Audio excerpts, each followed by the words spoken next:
Dear students, today is my last or the 10th lecture on literary criticism.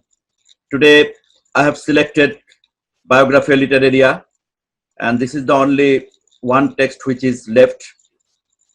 Other 4 texts have already been completed in my discussions in my previous 9 lectures. And in this 10th lecture, in a single lecture, I will try my level best to talk about the prescribed syllabus of Biographia Literaria. All the chapters of Biographia Literaria are not in your syllabus, and the chapters which are in your syllabus will be discussed today. And I hope you should be very much attentive to my lecture for the understanding of Biographia Literaria. So, Biographia Literaria, was written by Samuel Taylor Coleridge.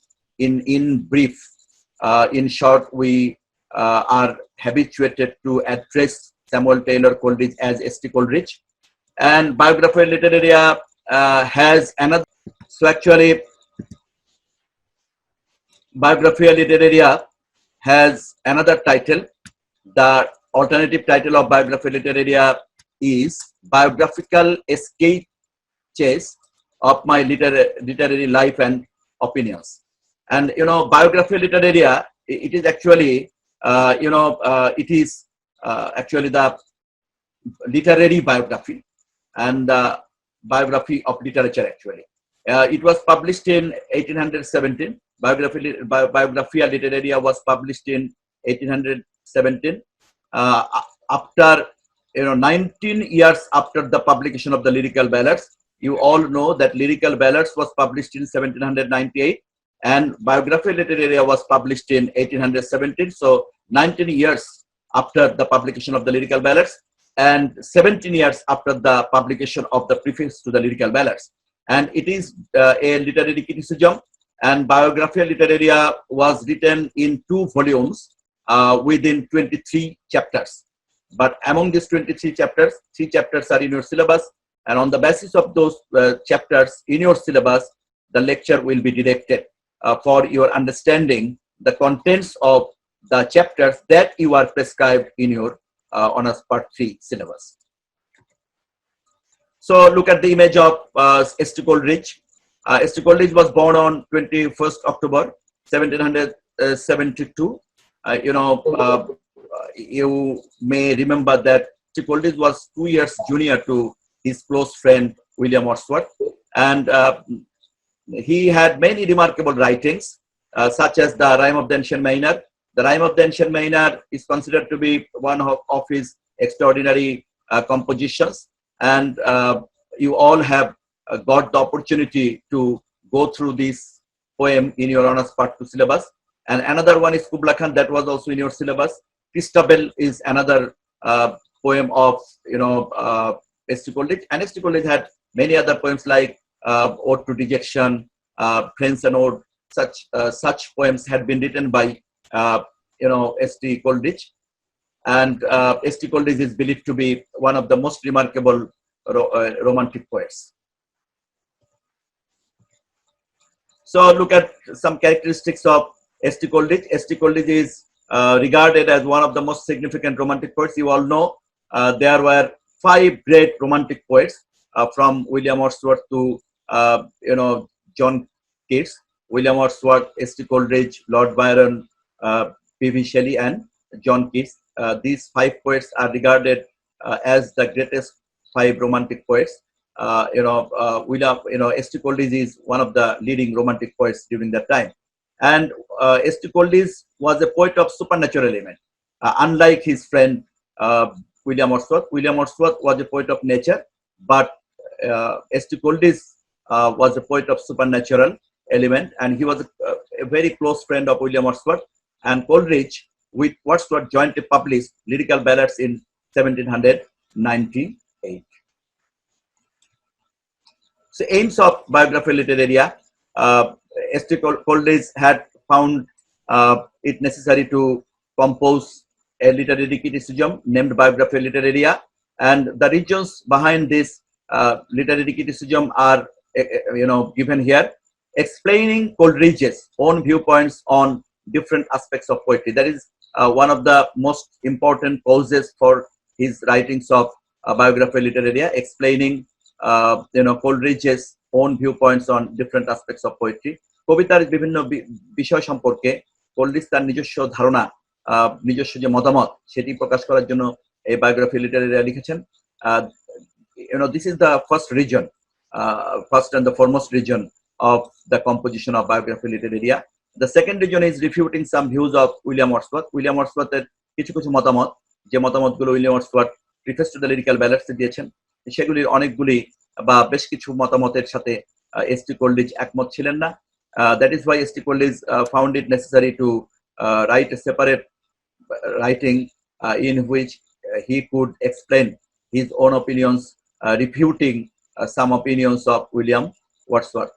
You should remember that Wordsworth and S.T. Coleridge jointly published Lyrical Ballads.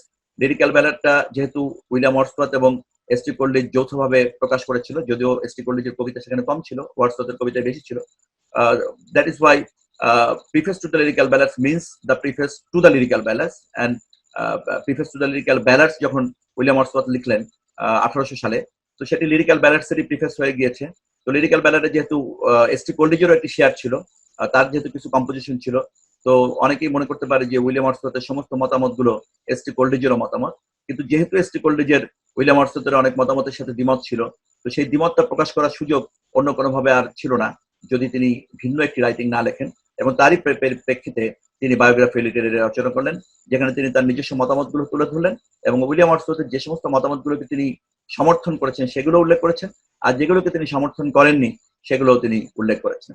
And representing his ideas about the definition, function, diction, poetic diction, and process of poetic composition. And S.T. Coleridge had attempted to represent his own ideas about the definition of poetry, functions of poetry, language of poetry, and the process of poetic creations.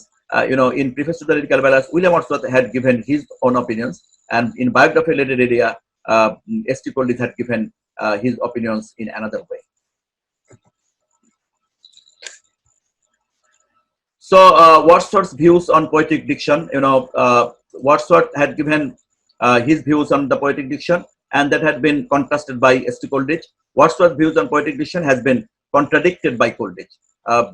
কবিতার ভাষা সম্পর্কে বা poetic diction সম্পর্কে Wordsworth যে মতামত দিয়েছেন, সেই মতামতের সাথে কোলরিজ দ্বিমত পোষণ করেছেন, এবং সেই দ্বিমত পোষণ করে তিনি তার মতামতগুলো এখানে উল্লেখ করেছেন। Selection of language means a great change of language. William Wordsworth believed that there should be a selection of language from the common people, but S.T. Coleridge believed that if there is the selection of language and that language cannot be considered to be the original language of the common people. Wordsworth মনে করতেন যে সাধারণ মানুষের ভাষাই নিতে হবে, কিন্তু সেই ভাষাটাকে সিলেকশন করতে হবে।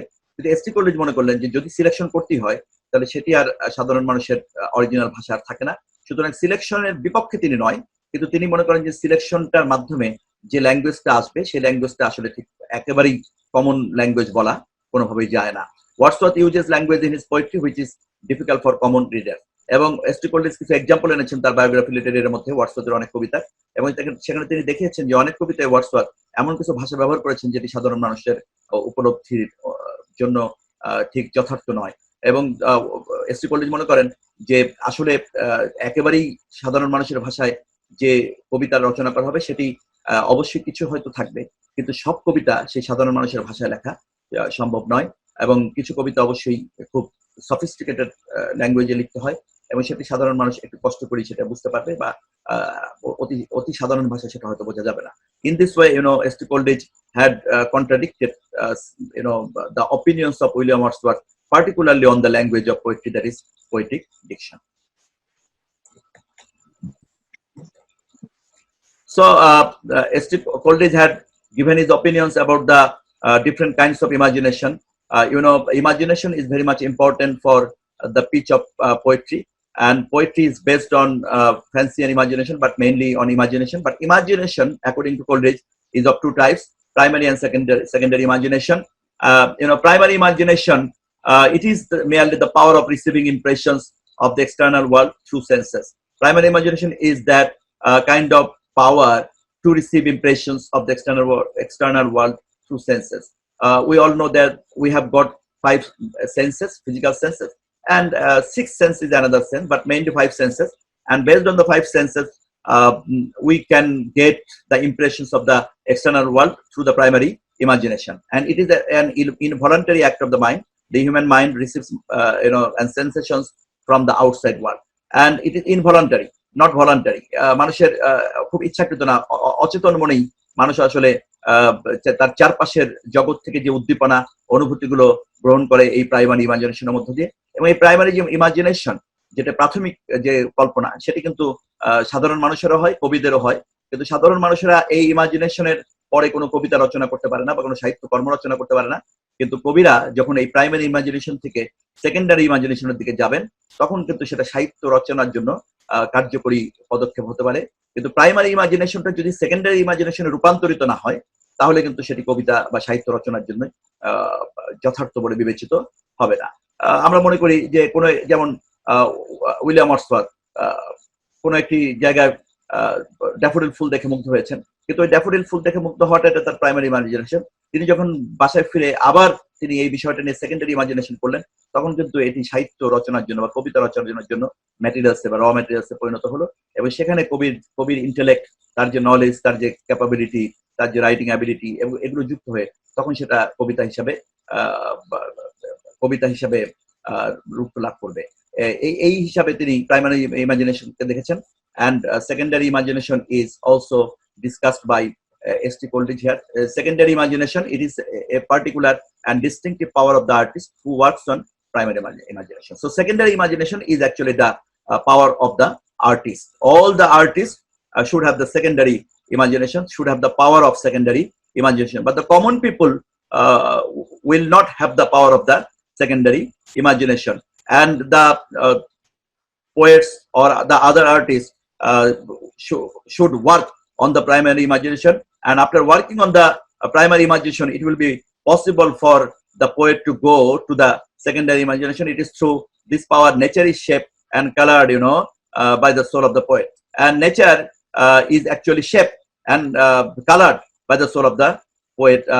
কবিতার আত্মা দিয়ে, কবিতার এই কল্পনা শক্তির সাথে তার আত্মিক ক্ষমতা, তার যে উদ্দীপনা, তার যে অনুভূতি, সবগুলোকে যুক্ত করে কবি কিন্তু আসলে এই কবিতাকে শেপ দান করবেন, এবং সেটি হচ্ছে secondary imagination.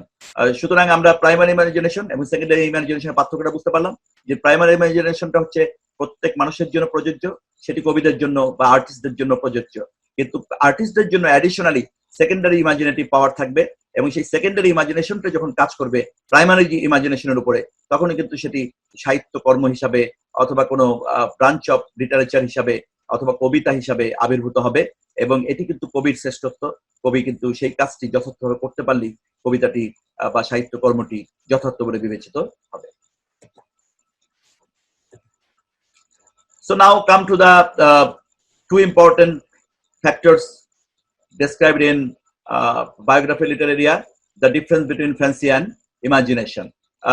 Fancy is also a kind of imagination, but imagination is something more than fancy. So we will find the differences between fancy and imagination, which is considered to be one of the most important concepts that we find in Biographia Literaria. Fancy is inferior to imagination. Fancy যেটি, সেটি ইমাজিনেশনের চেয়ে অনেক বেশি মানে অত ওই পর্যায়ের নয়।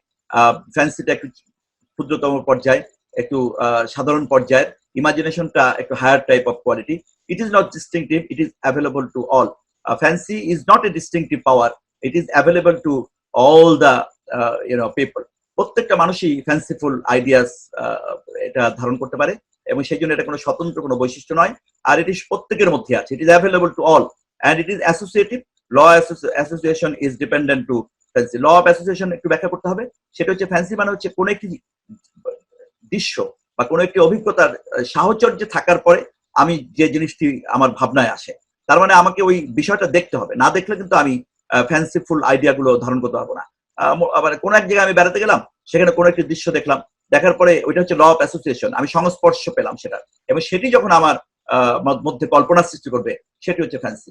সুতরাং ফ্যান্সি একটু ordinary type. It is available to all classes of people. It is not necessary to be a poet or extraordinary to have the fanciful ideas. But whenever we will talk about imagination, it is of the higher quality. Imagination is of higher than fancy. Fancy imagination অবশ্যই higher, এবং এই imaginative powerটা যেটা extraordinary imaginative powerটা অনেকের মধ্যে থাকে না. It is distinctive creative intellectual faculty, এবং এটি খুবই স্বতন্ত্র সৃজনশীল বুদ্ধিবৃত্তিক ক্ষমতা, এবং এই স্বতন্ত্র সৃজনশীল বুদ্ধিবৃত্তিক ক্ষমতা যাদের মধ্যে থাকে তারাই কিন্তু কোনো ক্রিয়েটিভ কোনো কিছু সৃষ্টি করতে পারে। সেটি কবিতা হতে পারে, নাটক হতে পারে, অথবা অন্য যে কোনো কল্পনা শক্তি এক্সট্রাঅর্ডিনারি সেটি হতে পারে। S.T. Coleridge believed that William Wordsworth had greater imaginative power in comparison to many other contemporary poets.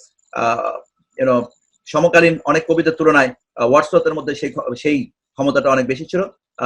সত্যিকার অর্থে এস.টি. কোলরিজ ওয়ার্ডসওয়ার্থের অনেক মতামতকে ডিনাই করলেও ওয়ার্ডসওয়ার্থের যে শ্রেষ্ঠত্ব, গ্রেটনেস, সেটিকে তিনি অকপটে কিন্তু স্বীকার করেছেন। তিনি মনে করেছেন যে ওয়ার্ডসওয়ার্থ অবশ্যই এক্সট্রাঅর্ডিনারি একজন পোয়েট, যদিও তার অনেক চিন্তা চেতনার সাথে এস.টি. কোলরিজ একমত বা সহমত পোষণ করেন না। It is independent of law of association. আর ইমাজিনেশনটার সাথে ল অফ অ্যাসোসিয়েশনের কোনো সম্পর্ক নেই। ইমাজিনেটিভ পাওয়ার থাকলে ওই অভিজ্ঞতাটা সে যদি অর্জন নাও করে, অভিজ্ঞতার সংস্পর্শে যদি সে নাও যায়, কিন্তু তার কল্পনা শক্তি এত প্রবল হবে যে কল্পনা শক্তি দিয়ে সে এমন কিছু রচনা করবে যেটি হয়তো সে কখনো দেখেনি। যেমন আমরা যদি দান্তের ডিভাইন কমেডিয়ার কথা চিন্তা করি, ডিভাইন কমেডিয়াতে দান্তে হয়তো আন্ডারওয়ার্ল্ডের কথা বলেছেন, কিন্তু দান্তে কখনো আন্ডারওয়ার্ল্ডে জানি নাই, কিন্তু তারপরে তিনি আন্ডারওয়ার্ল্ডের বর্ণনা দিয়েছেন, এবং মনে হতে পারে যে হয়তোবা আন্ডারওয়ার্ল্ডটা এমনই হতে পারে। এই যে তার যে এক্সট্রাঅর্ডিনারি ইমাজিনেটিভ পাওয়ার, যে এমন একটি ঘটনা যেটা দেখলাম না কিন্তু তারপরেও কিন্তু সেটি আমি রচনা করলাম, এটি কিন্তু ইমাজিনেটিভ পাওয়ারের মাধ্যমেই সম্ভব। সেখানে কিন্তু ল অফ অ্যাসোসিয়েশনের কোনো যোগসূত্র নেই। যেমন আমরা যদি প্যারাডাইস লস্টের কথা বলি, প্যারাডাইস লস্টের মধ্যে আমরা দেখি যে জন মিল্টন প্যান্ডেমোনিয়ামের বর্ণনা দিয়েছেন, অর্থাৎ হেলের বর্ণনা দিয়েছেন, কিন্তু জন মিল্টন তো আর হেলে বা নরকে তিনি তো যাননি, তিনি তো যেই কবিতা রচনা করেননি, কিন্তু তিনি একটি তার কল্পনা শক্তি প্রয়োগ করে নরককে তিনি একভাবে কল্পনা করেছেন, হেলকে তিনি একভাবে কল্পনা করেছেন, এবং সেটি তিনি উপস্থাপন করেছেন প্যারাডাইস লস্টের মধ্যে। এই যে পাওয়ারটা, এটাই হচ্ছে ইমাজিনেটিভ পাওয়ার, এবং এই পাওয়ারের সাথে ল অফ অ্যাসোসিয়েশনের কোনো সম্পর্ক নেই। ফ্যান্সির সাথে ল অফ অ্যাসোসিয়েশনের সম্পর্ক আছে, এবং এই নরকের বর্ণনা দিতে যে জন মিল্টনকে আসলে নরকে যে অভিজ্ঞতা নিয়ে আসতে হয়নি। সুতরাং এই যে পাওয়ারটা, এই পাওয়ারটা সাধারণ মানুষের মধ্যে তো থাকেই না, অনেক সময় সাধারণ কবিদের মধ্যেও এক্সট্রাঅর্ডিনারি ইমাজিনেটিভ পাওয়ার অ্যাবসেন্ট থাকে বলেই সে কবিরা অসাধারণ কোনো কিছু সৃষ্টি করতে পারেন না। সেটি কিন্তু আমাদের এস.টি. কোলরিজ তার এই বায়োগ্রাফি লিটারের মধ্যে খুবই সার্থকভাবে উপস্থাপন করেছে। Now come to the difference between prose and poetry. You know that in preface to the lyrical ballads, William Wordsworth had talked about the differences between prose and poetry. Lyrical ballads, preface to the lyrical ব্যালান্সের মধ্যে Wordsworth pros এবং পোয়েট্রির পার্থক্য বলতে যে তিনি যেটি বলেছেন সেটি হচ্ছে যে প্রোজ এবং পোয়েট্রির মধ্যে বেসিক কোনো ডিফারেন্স নেই, শুধুমাত্র পার্থক্য হচ্ছে মিটার, অন্য কোনো পার্থক্য নেই। কিন্তু এস.টি. কোলরিজ একটু ডিফারেন্ট ভাবে চিন্তা করেন, এবং তার চিন্তাটা আমরা এখানে পাবো। A poem contains the same elements as a prose composition. He had also acknowledged the conception of William Wordsworth that a poem contains the same elements as a prose composition. একটি কবিতা একই ধরনের উপকরণ দ্বারা তৈরি যেমন প্রোজ কম্পোজিশনও তৈরি করা হয়েছে। সুতরাং পোয়েম এবং প্রোজের যে উপকরণগুলো একই, সেটি কিন্তু তিনি স্বীকার করেছেন। কিন্তু তিনি যেটি পার্থক্য মনে করেন, সে পার্থক্যটা হচ্ছে the difference between prose and poetry lies in different combination of the use of words. যে শব্দ ব্যবহারের ক্ষেত্রে যে ডিফারেন্ট কম্বিনেশন, এবং সেই কম্বিনেশনটাই প্রোজ এবং পোয়েট্রিকে আসলে আলাদা করে দিয়েছে। কারণ শব্দ ব্যবহারের ক্ষেত্রে আমি যখন একভাবে ব্যবহার করব সেটি হচ্ছে প্রোজ হবে, আবার অন্যভাবে ব্যবহার করলে সেটি হবে হচ্ছে পোয়েট্রি। এটা আমি আসলে আমার নিজের থেকে উদাহরণ দিতে পারি, যে আমরা দেখি যে অনেক সময় ময়দা দিয়ে, চিনি দিয়ে নানা রকম আইটেম তৈরি করা হয়, কিন্তু সেই আইটেমগুলো কম্বিনেশনটা, তার প্রক্রিয়া পদ্ধতিটা ভিন্ন হওয়ার কারণে আমরা কিন্তু আটা এবং চিনি, ময়দা দিয়ে তৈরি জিনিসগুলো সবগুলোকে কিন্তু একই বলতে পারি না। আমরা বিস্কিটকে বিস্কিট বলি, আবার পাউরুটিকে পাউরুটি বলি, অথবা আমরা রুটিকে রুটি বলছি, এবং অন্যান্য অনেক আইটেমকে আমরা ভিন্ন রকমের বলছি। কিন্তু একই রকম উপকরণ দিয়ে তৈরি হওয়ার পরেও কিন্তু দেখা যায় যে সেগুলো ভিন্ন হয়ে যাচ্ছে। কেন?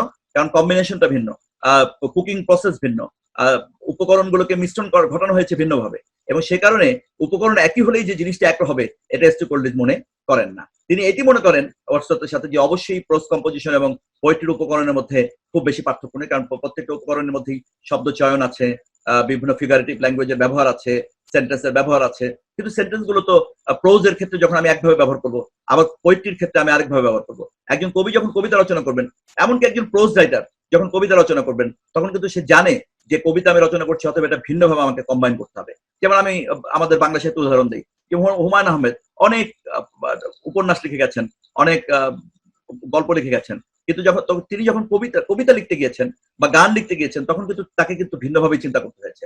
আমরা তার কিছু কিছু গানের কথা জানি, যে গানগুলো কিন্তু অবশ্যই জনপ্রিয়তা পেয়েছিল, এবং সেই জনপ্রিয় গানগুলো কিন্তু তিনি ভিন্নভাবেই লিখেছেন। সুতরাং একজন প্রোজ রাইটার যখন পোয়েট্রি লিখবে, তখন কিন্তু সে সচেতন থাকবে যে উপকরণ এক হলেও কম্বিনেশন যেহেতু ভিন্ন, জিনিসটা কিন্তু ভিন্নই হবে। A poem combines words differently as it is seeking to do the thing differently. এবং কবিতা অবশ্যই শব্দগুলোকে ভিন্নভাবে সংমিশ্রণ ঘটাবেন, এবং সেই যেহেতু তার উদ্দেশ্যটা ভিন্ন, তার উদ্দেশ্য প্রোজ রাইটারের উদ্দেশ্যের মতো নয়, এবং পোয়েটের উদ্দেশ্য যেহেতু ভিন্ন, এবং সেই উদ্দেশ্যকে পূরণ করার জন্য তাকে অবশ্যই ভিন্নভাবে চিন্তা করতে হবে। এবং এই বিষয়টিতে আমরা দেখি ওয়ার্ডসওয়ার্থ এবং কোলরিজের মধ্যে পার্থক্য। এখানে যে 3টি পয়েন্ট আমি আলোচনা করেছি, সেই 3টি পয়েন্টের মধ্যে প্রথম পয়েন্টে ওয়ার্ডসওয়ার্থ এবং কোলরিজের একই মতামত থাকলেও, দ্বিতীয় এবং তৃতীয় পয়েন্টের মধ্যে কিন্তু আসলে আমরা ভিন্ন মতামত দেখতে পাচ্ছি। এবং কোলরিজ যে মতামতটা দিয়েছেন, আমরা দেখি যে অনেক ক্ষেত্রেই সে মতামতটা very much argumentative, logical, it seems to me. Concept of poem and poetry. S.T. Coleridge had also distinguished between poem and poetry. Though we know we all address poem and poetry in a similar way. আমরা সাধারণত poem এবং পোয়েট্রিকে একই রকমই অনেকটা মনে করে থাকি, কিন্তু S.T. Coleridge মনে করেন যে পোয়েম আর পোয়েট্রির মধ্যে পার্থক্য আছে। Though S.T. Coleridge did not present logic for this distinction. এই যে পার্থক্যটা তিনি বললেন, কিন্তু S.T. Coleridge এইটা কেন পার্থক্য সেটা কিন্তু তিনি উল্লেখ করেননি। তিনি বলেন না যে পোয়েম কেন পোয়েট্রি থেকে আলাদা, কোনটা পোয়েম এবং কোনটা পোয়েট্রি, সেটা কিন্তু সুস্পষ্টভাবে তিনি বলেননি। But it seem that he meant poetry as an organic whole and poem is regarded as a particular piece of poetry. কিন্তু মনে হয়ে থাকে S.T. Coleridge's বর্ণনা ভঙ্গি অথবা তার ধ্যান ধারণার ভিত্তিতে মনে হতে পারে যে পোয়েট্রি হচ্ছে একটা সামগ্রিক বিষয়, সামগ্রিক কবিতাকে কবিতা বলা হয়, আর poem a particular piece of poetry, একটা নির্দিষ্ট কবিতাকে পোয়েম বলে বিবেচনা করা যায়। যেমন আমরা যদি বলি poetry of Rabindranath, poetry of Rabindranath means the organic whole of the poetic creation by Rabindranath. আমরা যদি বলি যে পোয়েট্রি অফ নজরুল, তার মানে নজরুলের কবিতা বলতে নজরুলের সামগ্রিক কবিতা, এবং সেই কবিতাকে মিন করা হচ্ছে পোয়েট্রি বলে। আর যখন আমরা পোয়েম বলি, then poem means a particular piece of poem. যেমন আমরা নির্দিষ্ট একটা কবিতাকে আমরা হয়তো পোয়েম বললাম, যে রবীন্দ্রনাথের যেমন একটা কবিতা নির্ঝরের স্বপ্নভঙ্গ, সেটাকে আমরা হয়তো পোয়েম বললাম, অথবা নজরুলের কবিতা মানুষ, সেটাকে আমরা পোয়েম বললাম। যেমন S.T. Coleridge's কবিতা কুবলা খান, সেটাকে আমরা পোয়েম বললাম, অথবা রাইম অফ দ্য শেরমেনের পোয়েম বললাম। কিন্তু সামগ্রিকভাবে কোলরিজের সামগ্রিক কবিতাকে আমরা পোয়েট্রি অফ S.T. Coleridge। যেমন ওয়ার্ডসওয়ার্থের পার্টিকুলার কোন কবিতা, তিনটা নাইবে, সেটাকে আমরা পোয়েম বললাম। কিন্তু আমরা যখন পোয়েট্রি বলবো, তখন আসলে ওয়ার্ডসওয়ার্থের সামগ্রিক কবিতাকে মিন করবে। এটি আসলে এই ধরনের পার্থক্যটাই মূলত আসলে S.T. Coleridge মিন করতে চেয়েছেন। কিন্তু S.T. Coleridge এটি কোনটা মিন করতে চেয়েছেন সেটি আমরা ধরে নিচ্ছি, কিন্তু তিনি কিন্তু সুস্পষ্টভাবে সেটি কিন্তু তিনি তার রচনার মধ্যে উল্লেখ করেননি। কিন্তু তিনি খুব কনফিডেন্টলি বলেছেন, there is definitely the difference between poem and poetry as we find the difference between prose and poetry. আমরা যেরকম প্রোজ এবং পোয়েট্রির মধ্যে পার্থক্য খুঁজে পেলাম, ঠিক তেমনি পোয়েম এবং পোয়েট্রির মধ্যে একটি পার্থক্য আছে বলে S.T. Coleridge এখানে উল্লেখ করেছে।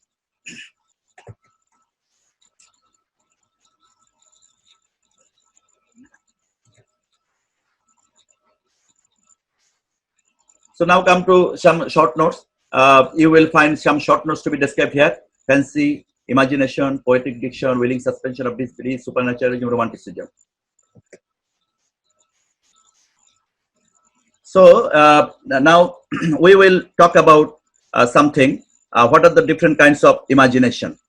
We will find different kinds of imagination that had been described over here: primary imagination, secondary imagination. We have got different kinds of imagination here, and that had also already been talked over here. And what does Coleridge mean by willing suspension of disbelief? Willing suspension of disbelief that will be focused here.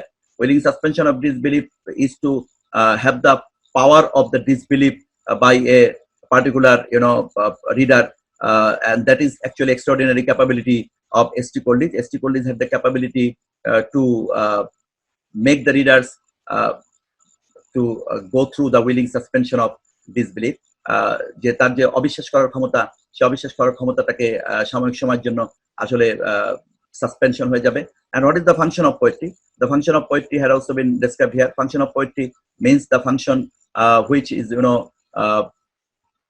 found to be reflected in lyrical ballads. In the preface to the lyrical ballads, the function of poetry is to provide pleasure, and that pleasure is very much important. Truth is not very much important, rather pleasure is very much important. That had been acknowledged by S.T. Coleridge also. But the conception of Wordsworth had also been acknowledged by S.T. Coleridge, and S.T. Coleridge refuted Wordsworth's concepts of poetic diction that you have got in one of my slides, that Wordsworth had different types of poetic diction, but that had been refuted by S.T. Coleridge here. So now come to the willing suspension of disbelief. Willing suspension of disbelief means Coleridge claimed himself as a supernatural poet. You should remember that S.T. Coleridge believed himself to be a supernatural poet. He is not a poet of nature like William Wordsworth. And Coleridge adopted the capability of willing suspension of disbelief. S.T. Coleridge had the capability of willing suspension of disbelief over here. তিনি পাঠকদেরকে এমন মন্ত্রমুগ্ধ করে ফেলতে পেরেছেন তার গল্পগুলোর মধ্য দিয়ে, যে সেই গল্পগুলোর মধ্য দিয়ে তিনি পাঠকদেরকে সাময়িক সময়ের জন্য হলো তার কথাগুলোকে বিশ্বাস করতে বাধ্য করতে পেরেছেন। এবং এটি হচ্ছে willing suspension of disbelief that has been found in the capability of S.T. Coleridge. Willing suspension of disbelief means the suspension of the power of the disbelief of the readers during the narration of the poetry.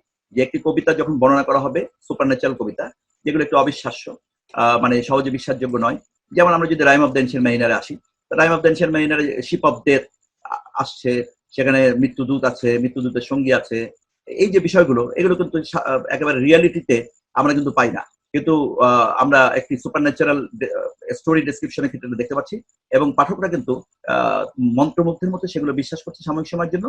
এটা আসলে কবির শ্রেষ্ঠত্ব, কবি সেটা খুব সুন্দরভাবে উপস্থাপন করতে পেরেছেন। The readers would like to believe the supernatural story for the extraordinary narrative technique of the poet, and the readers would like to believe the supernatural story for the extraordinary narrative technique of the poet. কবিতার যে অসাধারণ মানে বর্ণনা ভঙ্গি অথবা কবির যে অসাধারণ বর্ণনা ভঙ্গি, সেই কারণে পাঠকেরা আসলে সাময়িক সময়ের জন্য এই সুপারন্যাচারাল স্টোরিগুলোকে বিশ্বাস করতে অনেকটা বাধ্য হয় বা মন্ত্রমুগ্ধের মতো বিশ্বাস করে। এবং এই পাওয়ারটা, এই যে willing suspension of disbelief, that has been elaborately described in Biographia Literaria. So now we will discuss some important lines from the important quotations from the text, because some text should have to be described for your better understanding. A poem contains the same elements as a close composition. The difference therefore must consist in a different combination of them in a consequence of different object proposed. Poem contains the same elements like the prose, but there is definitely different combinations, and because of the different combinations and because of the different object proposed, there will be differences between prose and poetry.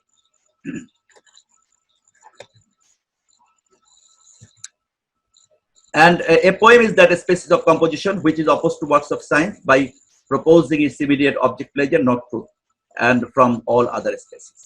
So actually, poem is a different kind of composition which is opposed to the works of science. বিজ্ঞান যেটা করবে সেটা না, বিজ্ঞানের চেয়ে ভিন্নতর হচ্ছে কবিতা, এবং কবিতার কাজ বিজ্ঞানের মতো সত্যকে আবিষ্কার করা সবসময় নয়, বরঞ্চ আনন্দকে, নির্মল আনন্দকে খুঁজে বের করা, এবং সেই নির্মল আনন্দের মধ্য দিয়ে যদি শিক্ষা দেওয়া যায় সেটি দিবে কবি, কিন্তু কবির মূল কাজ হচ্ছে আনন্দ দেওয়া, যেটি আসলে আমরা অ্যান অ্যাপোলজি ফর পোয়েট্রি তো ঠিক একই কথা পেয়েছি, আমরা অ্যারিস্টটলের কনসেপশনেও আমরা এই একই কথা পেয়েছি, আবার আমরা কিন্তু এস.টি. কোলরিজের মতামতটা কিন্তু একই রকম পেলাম। আমরা তিনজনের মতামত আমরা এখানে কিন্তু একই রকম পেয়েছি।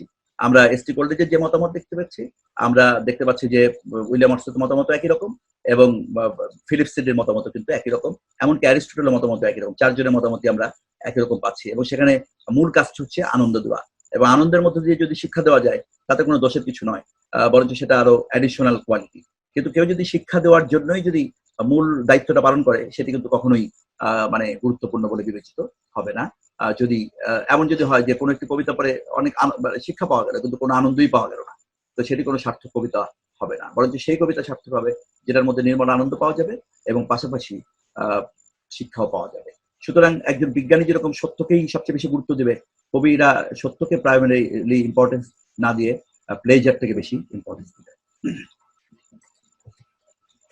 So my own conclusion, my means S.T. Coleridge, on the nature of poetry in the strictest use of the word have been in part anticipated in the preceding disquisition on fancy and imagination.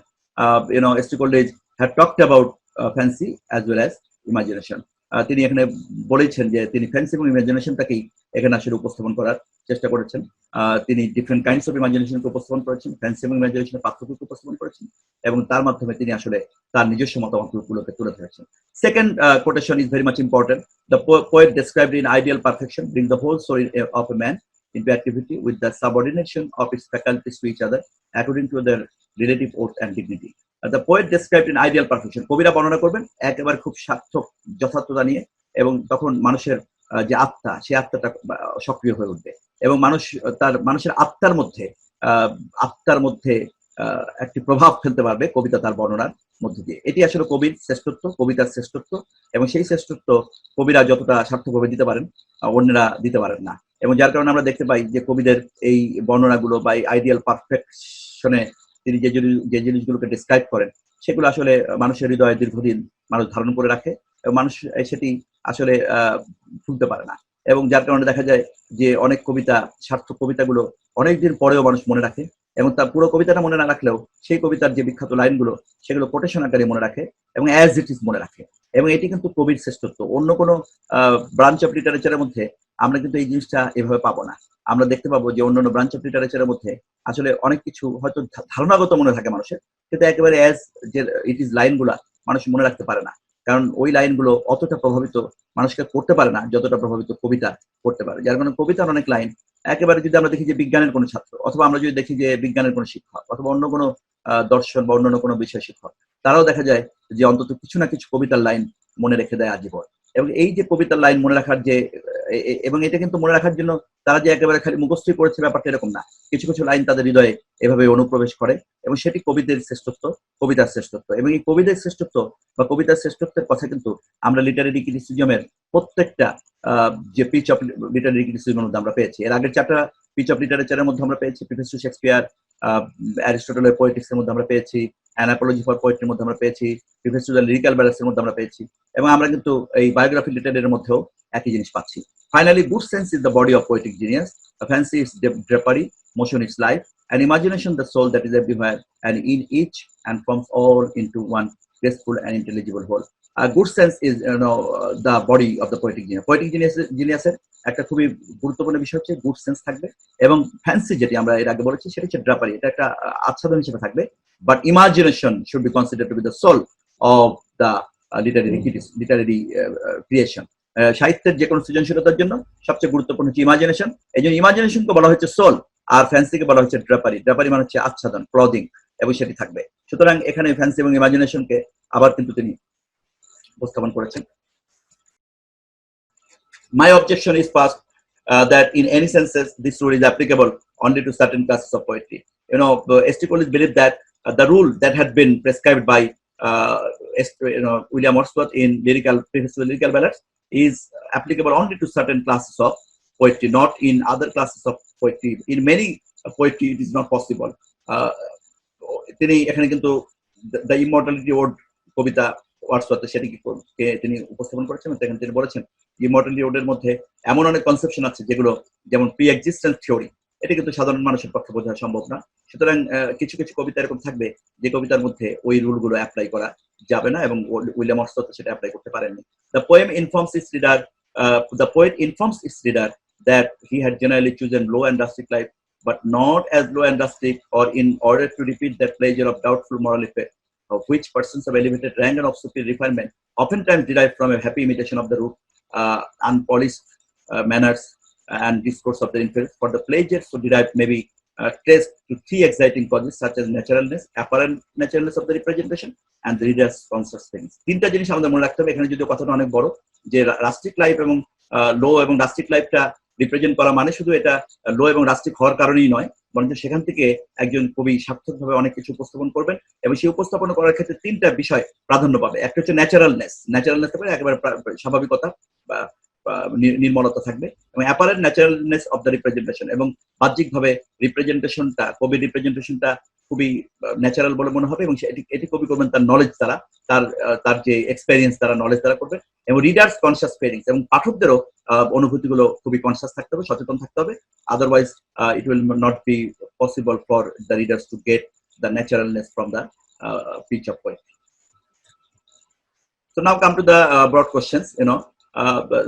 Already I have talked about the short questions and short notes in my previous slide. Now come to the broad questions.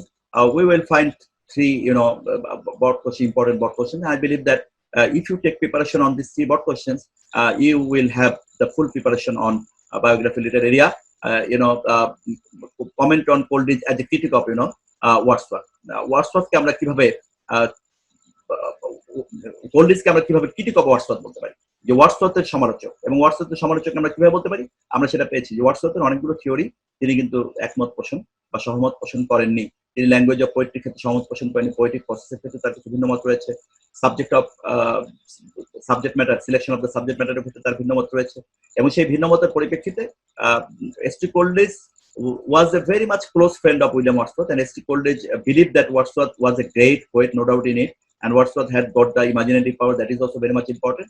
But S.T. Coleridge didn't believe many of the philosophies of Wordsworth here. And how does Coleridge distinguish between fancy and imagination? Fancy and imagination পার্থক্যটা কি সেটাই এখানে আমরা আলোচনা করেছি, আর বিস্তৃত আলোচনা করার প্রয়োজন নেই। How does Coleridge differentiate between prose poem and poetry? Prose poem এবং poetry মধ্যে কিভাবে পার্থক্য তিনি করেছেন?